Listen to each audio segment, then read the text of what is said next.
Hello everyone, Tim Taylor here with this year's last T3 Technology Tips with Tim video.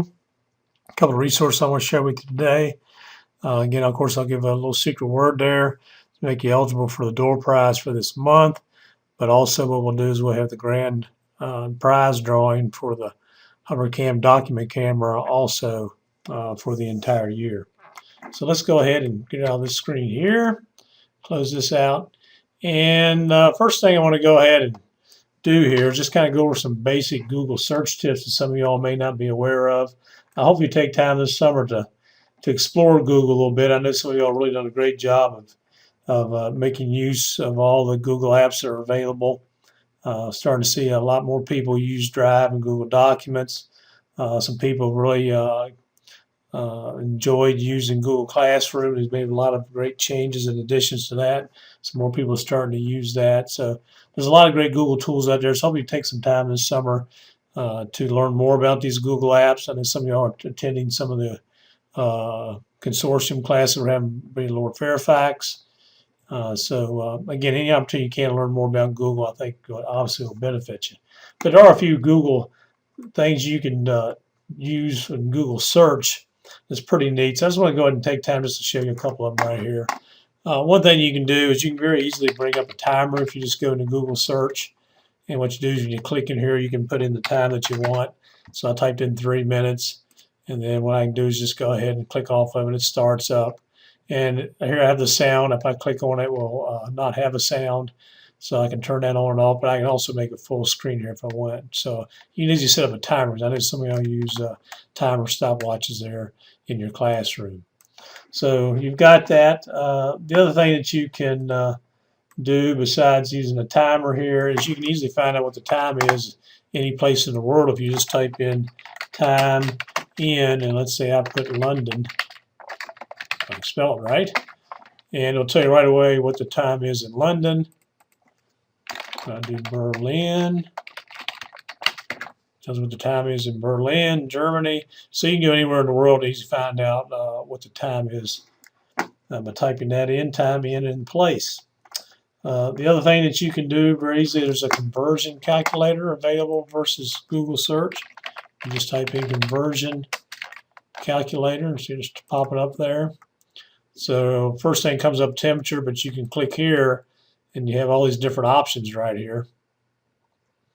And then also, once you pick some, you have your different choices here as well. So let's go ahead and go to length. I have kilometer. Let's go ahead and change this to meter. And let's go ahead and change this to mile. So if I go and make this 35 meters equals 0.02 in a mile. All right, let me go ahead and change this one to yard, and I'll make a calculator. So nice little conversion calculator there built into search. The other thing here that you can do as well is you can actually decipher long numbers. So if I put in a long number here, then I put in equal English, press enter, it'll tell me exactly how to go ahead and say it out, long form.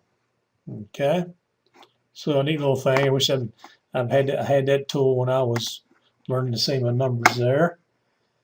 And the other thing you can do is also do a little comparison when it comes down between food objects. So let's say I do potato versus rice. Notice what it does, it brings up a nice little table right here. Okay, you have some drop down options with kind of the way you eat a potato or you eat your rice. All right, let's say it's boiled. Okay, and there's 1 cup. I basically determine how much amount is. Then it shows you the calories, carbohydrate, protein, etc. All right, I can also do like sweet potato, but I can do a lot of different fruits, etc. Again, you look at the comparison when it comes down to calories, other information. And also, like I said, you can do like fruit, like apple versus pear, and you get information there. So pretty neat how you can go ahead and compare to maybe make some healthier options this summer. And the other thing that's kind of interesting for you sports fans, I know that the Nationals are playing the Cubs now. So I put in the 2 teams. What it does, it actually shows me that today's game is going to be at 8:05. It actually give me yesterday's results. Unfortunately, I watched it. The Cubs got hit there in the bottom of the ninth to beat the Nationals 3-2. So just put in your sports teams, gives you information about when they're playing next, and if they're in the middle of a game, it'll tell you what the score is at the point that you typed it in. And last tip here when it comes down to for Google little search tips is sometimes you may want to find a specific date a holiday's on. So let's say I want to do a Flag Day, and it's on Sunday, June the 14th. And let's say Thanksgiving. It always goes to the very next date, so it's going to be Thursday, November 26th for 2015. So you can also find dates for holidays. So nice little way you can use Google search to find some information you might not be aware of. The last resource I want to show you is a website called classtools.net. And these are some nice little tools that are again, kind of fun, but again, they got some good educational value. I'm not going to go through all of them, but you also have a countdown timer here that you can very easily use. You can actually buy premium accounts to eliminate some of the ads, but really the ads are not that bad.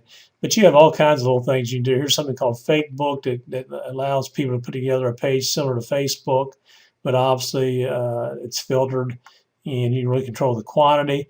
You can also set up like a text messages between like two historical fictional characters. It's night low activity. There's also there's a Connect 4 game you can play. Here's another timer tool. You can do a QR treasure hunt generator.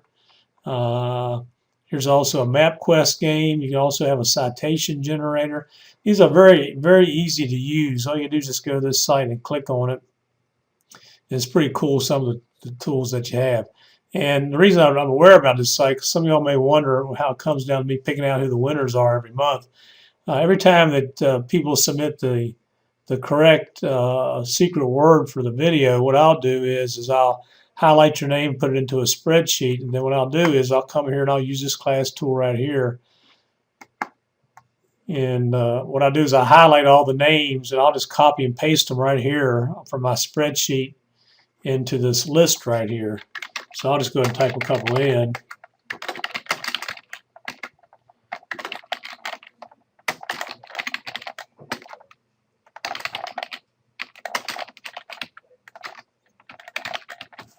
And I can either do a typewriter or a fruit machine. A lot of times I choose fruit machine, but what it does, it just spins,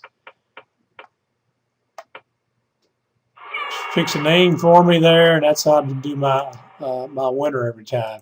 There's another one there that you can also do. It's just kind of a neat way made to pick, select a student out of your class. Another one I use right here is this random name picker, which is basically where you have the spinning thing here. What you can do is you just go ahead and click Edit Save. You can just type in your names or again import them. Click the spin, and you can pick a name that way.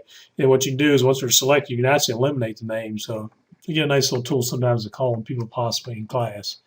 So again, classtools.net's got some pretty neat tools that you might be able to use in your classroom, something to look at possibly next year.